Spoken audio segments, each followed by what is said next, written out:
The new leaks on global surveillance practices claim that British intelligence agency GCHQ has been intercepting and collecting webcam images from millions of online users.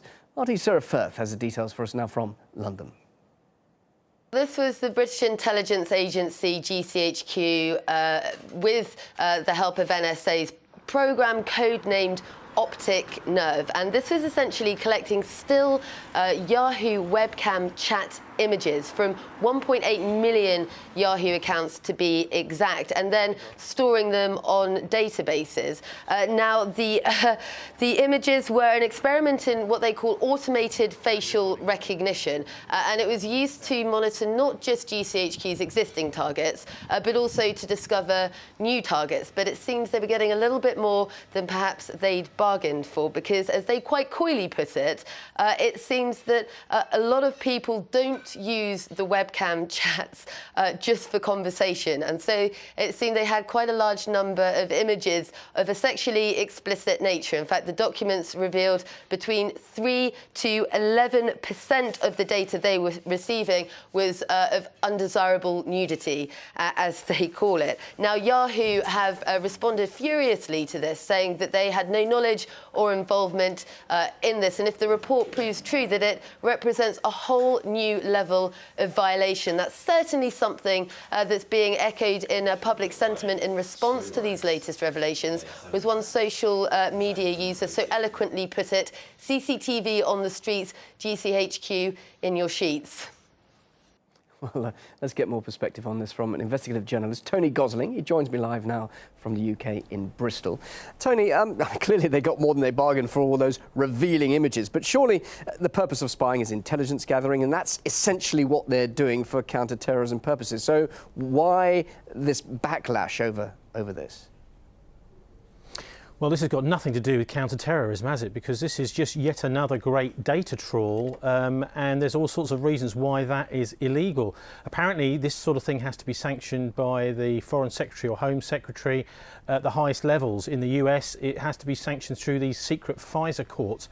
But there are very good reasons why the people who've committed this actually should be or are criminals. I'm talking about those that have authorised it at government level and in GCHQ, and the individual operators who are collecting this data. I mean, out of all of the things we've heard, I think you'll agree, Bill, we've heard about spyware being put on, viruses being put on our computers being stopped on their way to our homes to have spyware, this kind of thing put on it. We've also had denial of service attacks, that is taking out websites of campaign groups and that sort of thing by GCHQ and by the NSA. But this is actually the most creepy so far. Anything, Getting Tony? into these webcams it's like an intruder in your living room, and it's Sure. not just happening to people who are counter-terrorism. This is everybody they're after here. 2 million users. But why Yahoo, Tony? Is there anything to suggest that Yahoo collaborated in any way? Sorry, can you say that again? Why Yahoo? Is there any suggestion that Yahoo collaborated in any way? Because it was Yahoo webcams. Well, no, Yahoo have come out, haven't they, and said that they are extremely annoyed about this. I mean, The Guardian reports that they are fevered in their denial of this kind of thing, because, of course, this is massively damaging to Yahoo and the privacy and the trust between Yahoo's users and the organisation. And I would think what we'll find, I mean, they've already been fighting in some ways, these internet companies, the NSA and GCHQ in the courts, but this will make things, you know, even more important for Yahoo to be able to defend their reputation by stopping this kind of thing going on. But a lot of people are saying, why does it matter? Surely, you know, if you've done nothing wrong, you should have nothing to hide. But I'll tell you why it matters, and it's because these people should be going to get a warrant. There are laws in place to stop these mass data trawls.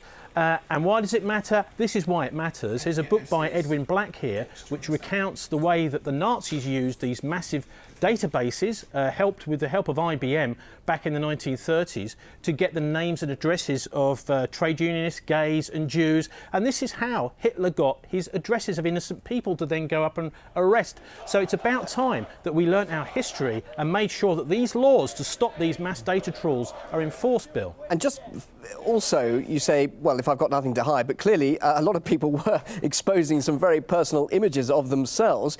If Edward Snowden can leak highly secure their information, then how easily could these very personal images get into the wrong hands? How safe is all this information? Well, I think generally most of the organisations like Yahoo do put a lot of effort into making sure that that data is secure as it travels across the internet.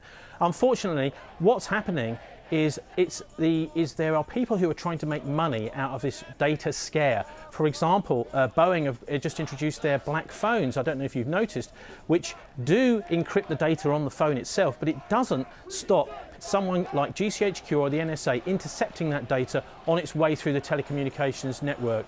And so really what's happened is that the criminals are way ahead of the legislation, both in Britain and in the United States, and there's no proper oversight. You know, Malcolm Rifkind, who's supposed to oversee things here in Britain, he's actually in the pay of defence companies himself. So he's the wrong person to be overseeing it. As one of the former bosses of government communications headquarters here in Britain said several months ago, he's the wrong man for the job. If we're serious about doing something about our data, we've got to replace him, number one. OK, Tony, thank you very much indeed. Journalist Tony Gosling, live from Bristol.